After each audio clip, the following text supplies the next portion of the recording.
الحمدللہ وکفا وسلام علی عبادہ الذین اصطفی اما بعد فاعوذ باللہ من الشیطان الرجیم بسم اللہ الرحمن الرحیم انما یرید اللہ لیذہب عنکم الرجس اہل البیت ویطہرکم تطہیرا صدق اللہ العظیم وصدق النبی الرؤوف الامین۔ انتہائی قابل قدر واجب الاحترام حاضرین، سامعین و ناظرین، السلام علیکم ورحمۃ اللہ وبرکاتہ۔ اللہ تعالیٰ رب العزت کا لاکھ لاکھ شکر ہے کہ اللہ رب العزت نے ایک ایمانی اور روحانی نسبت سے ہمیں جمع ہونے کی توفیق عطا فرمائی۔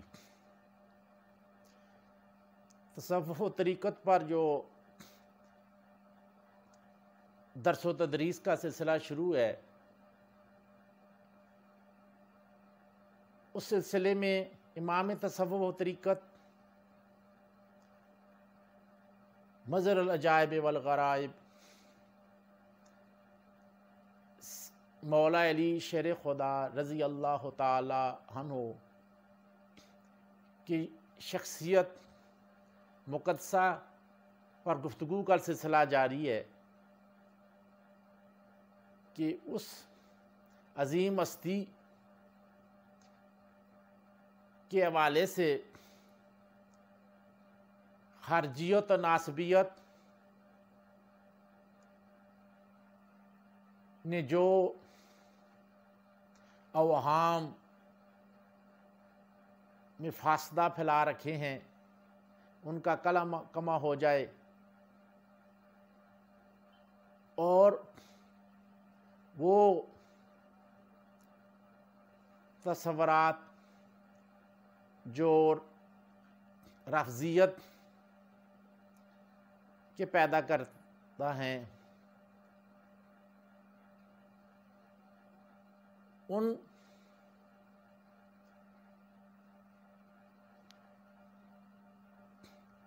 کی حقیقت بھی اشکارہ ہو جائے اور اہل سنت و جماعت جو حقیقی وارث اہل بیت ہیں، عاشقین اہل بیت اور محبین اہل بیت ہیں، ان کا موقف جو ہے وہ اہل طریقت و تصوف کے سامنے آئے۔ آج کی اس نشست میں مولا علی شیر خدا رضی اللہ تعالی عنہ کی مبارک ہستی کی طہارت کے حوالے سے گفتگو ہوگی کہ کس ظاہری و باطنی طہارت سے اللہ رب العزت نے ان کو نوازا تھا۔ پہلے اس کے کہ میں آیت مقدسہ کی تفسیر میں تفسیری حوالہ جات اور احادیث مقدسہ پیش کروں، یہ نسبی طہارت جو نبی علیہ السلام نے فرمایا کہ اللہ رب العزت نے جب دنیا کو پیدا کیا تو مجھے بہترین گروہ میں رکھا، نبی علیہ السلام نے اپنا سارا نسب مبارک گنا، فرمایا پھر قریش کو چنا اس گروہ سے، پھر بنو ہاشم کو، اور پھر بنو مطلب۔ تو آقا کریم علیہ السلام کے ساتھ مولا علی شیر خدا علیہ السلام کی خصوصی نسبت ہے کہ حضور نے فرمایا میں اور علی ایک نور سے پیدا ہوئے ہیں، اور دوسری روایت کے اندر آقا کریم سے فرمایا میں اور علی ایک مٹی سے پیدا ہوئے ہیں۔ تو قرآن میں بھی نسبی طہارت کی گواہی موجود ہے۔ وَتَقَلُّبَكَ فِي السَّاجِدِينَ کے تحت وہ ہستی جن کو نبی علیہ السلام نے ترجمان القرآن قرار دیا تھا اور جن کے لیے قرآن کے فہم اور تعویل کی دعا کی تھی، حضرت عبداللہ بن عباس رضی اللہ تعالیٰ فرماتے ہیں کہ آقا کریم علیہ السلام کے سارے آباء و اجداد جو ساجدین مومنین کاملین تھے۔ تو یہ تھوڑا سا تو نبی علیہ السلام اور مولا علی شیر خدا جو ہیں وہ ایک ہی نسبی شجر میں آتے ہیں، اور آقا کریم علیہ الصلوۃ والسلام جب یہ آیہ مقدسہ جو میں نے تلاوت کی یہ نازل ہوئی تو روایات ہیں حضرت ام سلمہ رضی اللہ تعالیٰ عنہا سے اور سیدہ طاہرہ طیبہ عائشہ صدیقہ رضی اللہ تعالیٰ عنہ سے کہ آقا کریم علیہ الصلوۃ والسلام نے جب یہ آیت مقدسہ نازل ہوئی تو حضرت مولا علی شیر خدا، سیدۃ النساء فاطمہ زہرا اور حسنین کریمین کو اپنے ساتھ بٹھایا اور کالی دھاری دار چادر جو ہے وہ آپ اوڑھی اور دعا فرمائی کہ اللہ پاک یہ میرے اہل بیت ہیں۔ اس آیت کی مطابقت میں فرمایا کہ اللہ پاک ان کو تو پاک کر۔ تو یہ تفسیر جو ہے تقریباً عبداللہ بن عباس رضی اللہ تعالیٰ عنہ کے علاوہ ابو جعفر ابن جریر، تفسیر طبری، ابی عاصم، ابی شیبہ، طبرانی، تفسیر قرطبی، تفسیر المعانی، تفسیر البیان، تفسیر مظہری،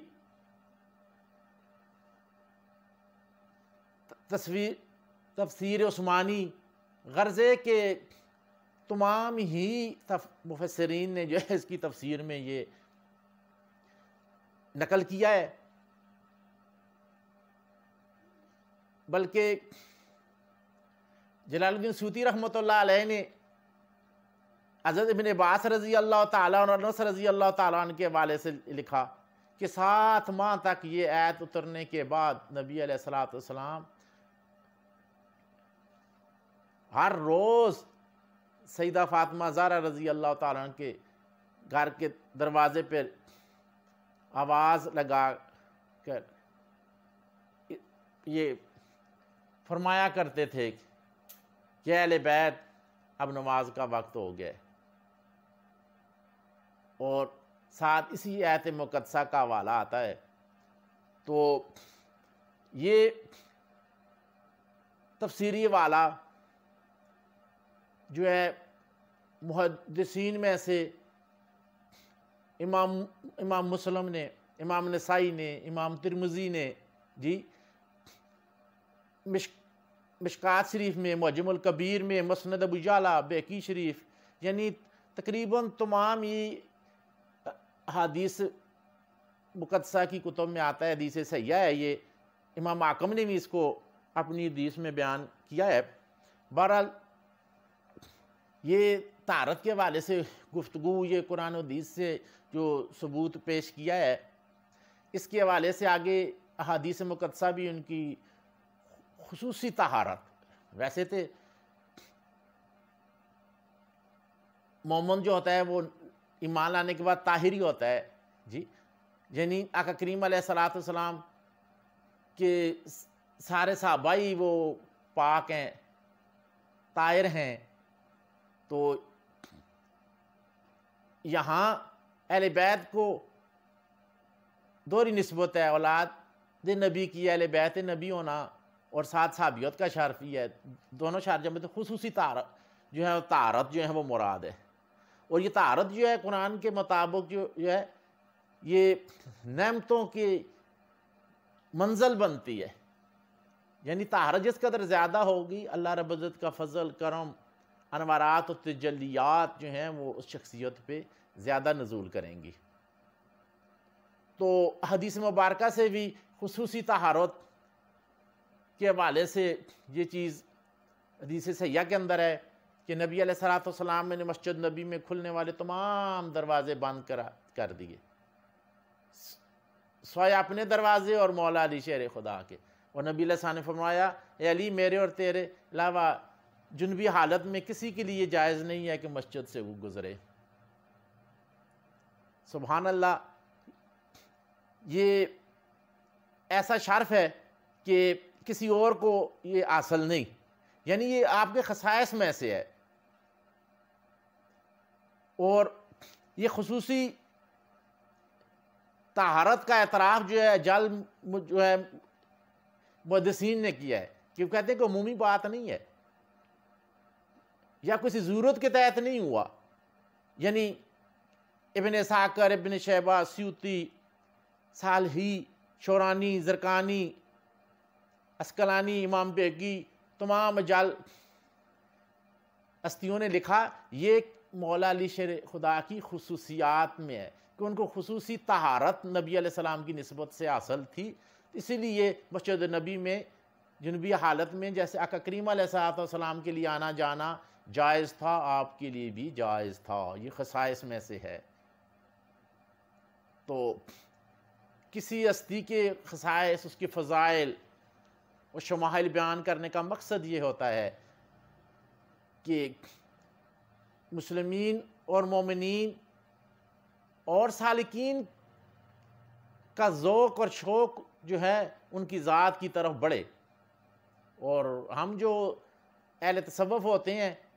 یہ دار و مدار ہی عقیدت و محبت پہ ہوتا ہے، یعنی شیخ کی ذات سے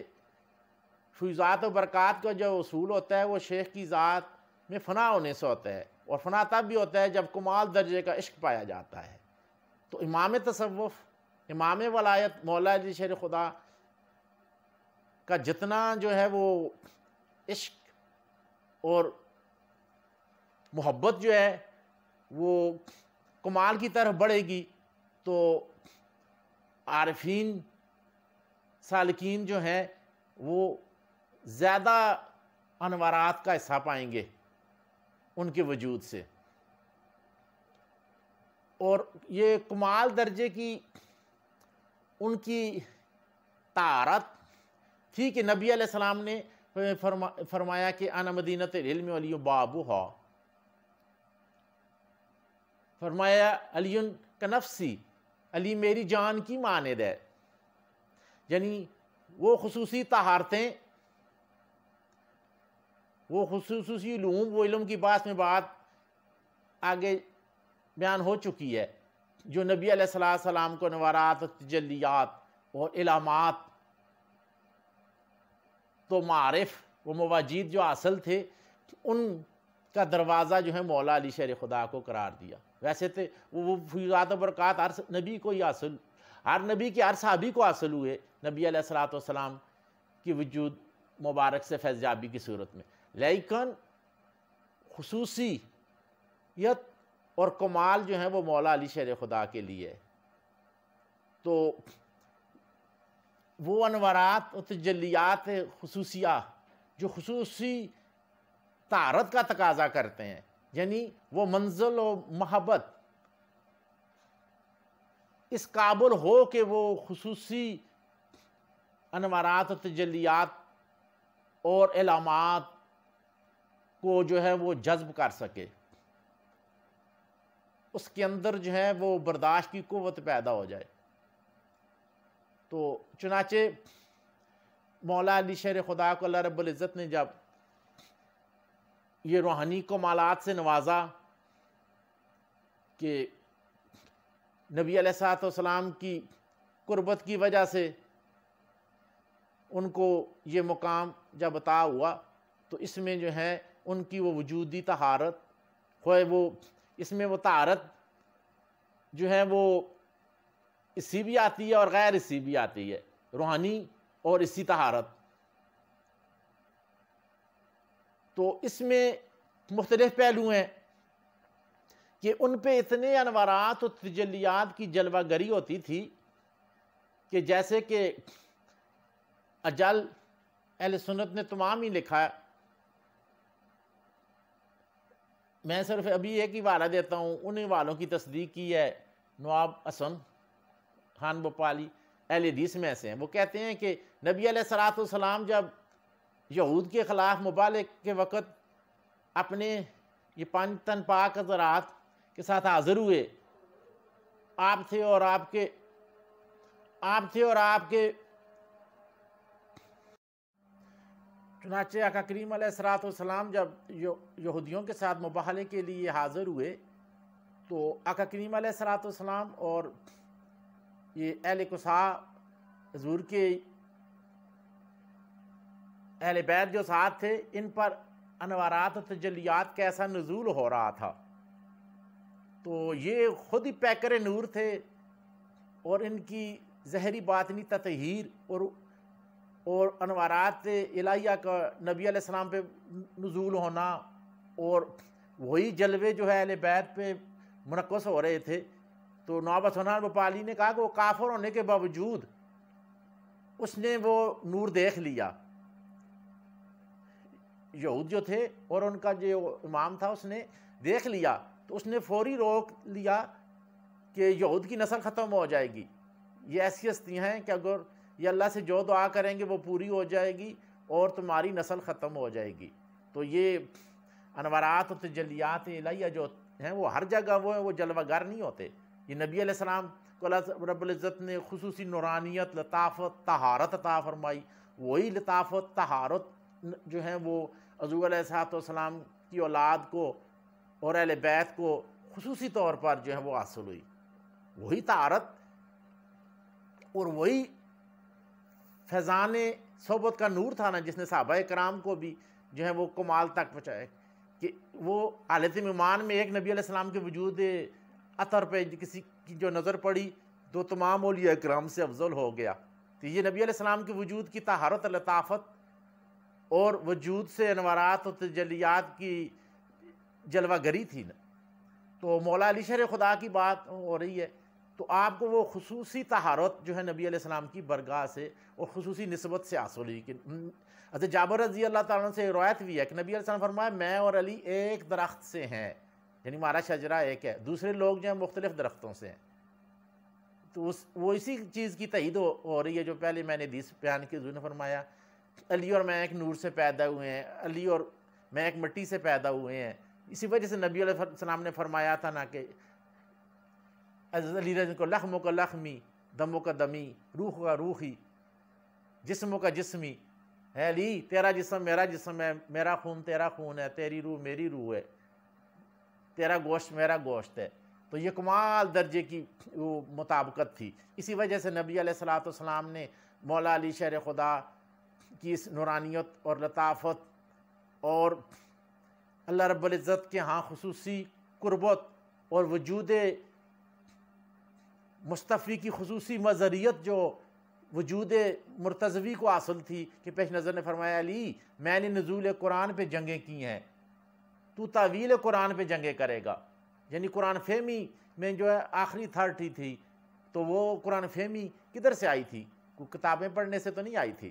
وہ نبی علیہ الصلوۃ والسلام کے علوم میں نبوت جو تھے وہ جلوہ گر ہوتے، منعکس ہوتے تھے مولا علی شہر خدا کے وجود میں، ان کی نورانیت اور لطافت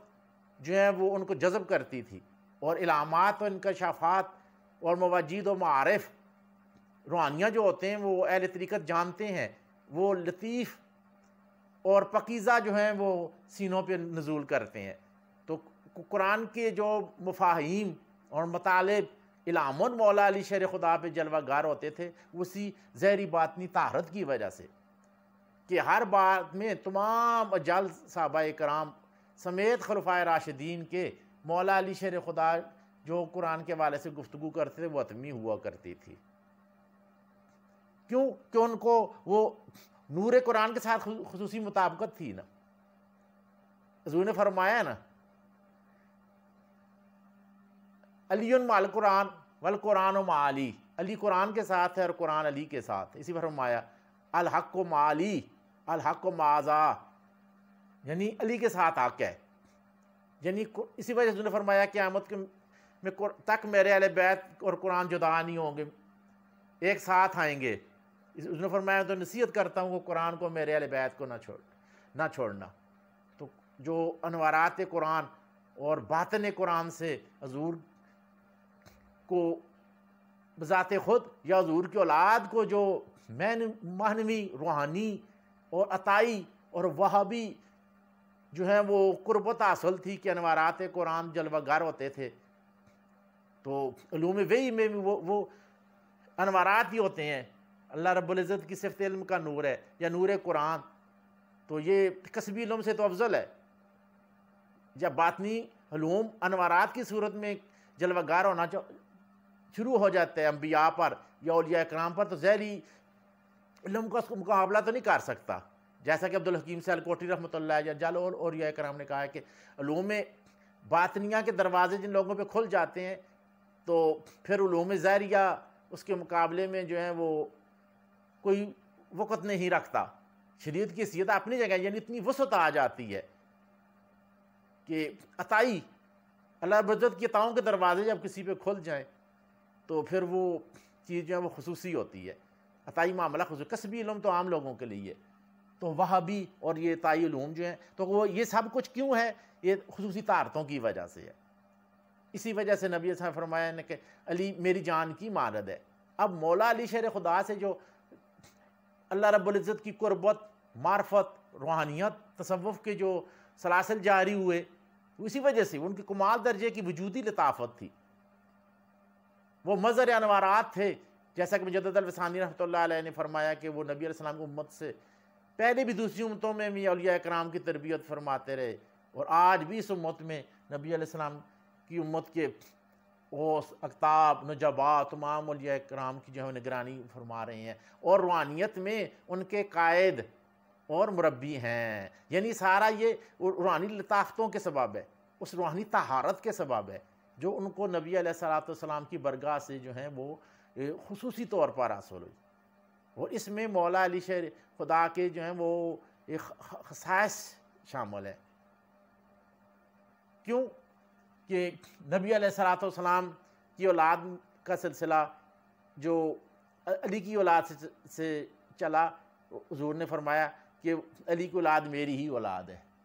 تو یہ معنوی اور روحانی مولا علی شیر خدا کی جو طہارت ہے، اس سے ہمیں آگاہ ہونا چاہیے کہ وہ کس طرح اولیاء اکرام ہر دور کے اولیاء اکرام کی تربیت کرتے ہیں، ان کی روحانیت کے زیر اثر جو ہے وہ سارا روحانی نظام ہے۔ تو اس کے پیچھے ان انوارات کا، اللہ رب کی قربت کا، اللہ رب کی معرفت کا جو ایک پورا ایک روحانی نظام ہے، اس کے اوپر جو مولا علی شیر خدا کی نگرانی ہے، تو اس میں ان کی خصوصی طہارت ظاہری و باطنی جو ہے وہ شامل ہے کہ وہ کمال درجہ کا وہ قلب سلیم و شہید رکھتے ہیں، اور کمال درجہ کا نفس مطمئنہ راضیہ مردیہ رکھتے ہیں، اور کمال درجے کا جو ہے وہ انشراح صدر رکھتے ہیں، اور ان کی روح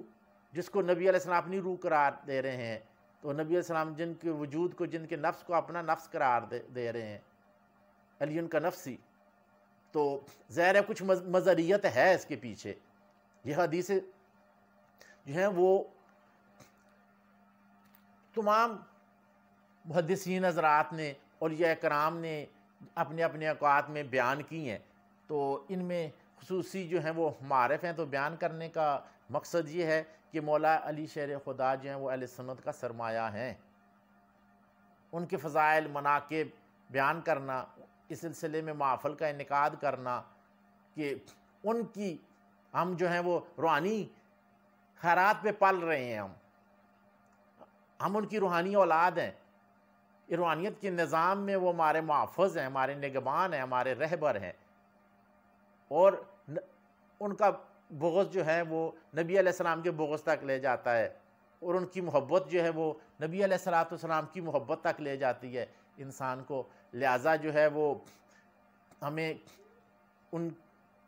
کی جو ہم پر احسانات ہیں، ان کے پیش نظر ان کی روحانیت کی طرف متوجہ ہونا چاہیے، ان کی برگاہ میں جو ہے وہ جس طرح ممکن ہو سکے عطیہ جو ہیں وہ اور تحفہ بھیجنا چاہیے، اپنے اعمال، تلاوت قرآن، ذکر اذکار، صدقات کے بعد، اور ان کی برگاہ کی طرف متوجہ ہونا چاہیے۔ جس طرح تصور شیخ ضروری ہے، پہلے درجے کے لوگوں کے لیے، ماں بعد کے لوگوں کے لیے جو روحانیت میں ہیں، وہ مولا علی شیر خدا کی ذات مقدسہ کی طرف متوجہ ہوں، تو یقینی طور پر ان کا یہ تصور جو ہے وہ ان کی روحانیت کو متوجہ کرتا ہے، جس طرح باقی اہل بیت کے افراد ہیں، تو وہ روحانی مقامات جو ہیں وہ پھر خصوصی طور پر جو ہیں وہ طے کرواتے ہیں۔ تو اس لیے جب ان کا عشق محبت یا ان کے کمالات سے ہم آگاہ نہیں ہوں گے تو ان کی ذات سے ہم کس طرح فیضیابی کریں گے، وہاں ان کے وجود سے ہم کس طرح نور چینی کریں گے؟ تو جب ہم ان کی محبت میں، عشق میں فنا نہیں ہو جائیں گے، یعنی روحانی طور پر ان کے وجود کے ساتھ ملحق نہیں ہو جائیں گے اور ایک درجے میں نہیں آ جائیں گے، تو پھر یہ روحانی فیضیابی جو ہے وہ یہ بہت ہی پھر مشکل کام ہے۔ یعنی یہ طریقت جو ہے یہ عشق و محبت پر مبنی ہے۔ تو مولا علی شیر خدا کی کمالات، فضائل روحانیہ، ظاہریہ، باطنیہ پہ گفتگو جو ہے وہ ان کی محبت کو اجاگر کرنے کے لیے ضروری ہے، اور اس دور کا تقاضا بھی ہے کہ اہل سنت کو چاہیے کہ ہم جو ان کے حقیقی جو ہیں وہ وارث ہیں، ہم جو ہیں وہ اپنی محفل میں ان کی شان عظمت کے مختلف پہلوؤں پہ گفتگو کریں۔ اللہ رب العزت جو ہے ان کی خاص محبت اور عدایت اور قربت سے ہمیں بھی فیضیاب فرمائے، اور ان کا روحانی سایہ جو ہے ہم پہ قائم دائم رکھے، اور ان کی محبت کو جو ہمیں عام کرنے کی توفیق عطا فرمائے۔ ہر دور کے اپنے تقاضے ہوتے ہیں بادران طریقت۔ آج کے دور میں نسبیت جو ہے وہ بہت زور لگا رہی ہے، تو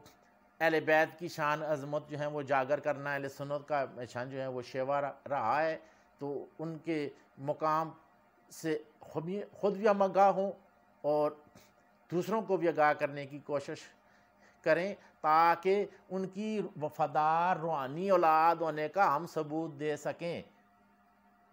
یعنی وفا اسی میں ہے جی،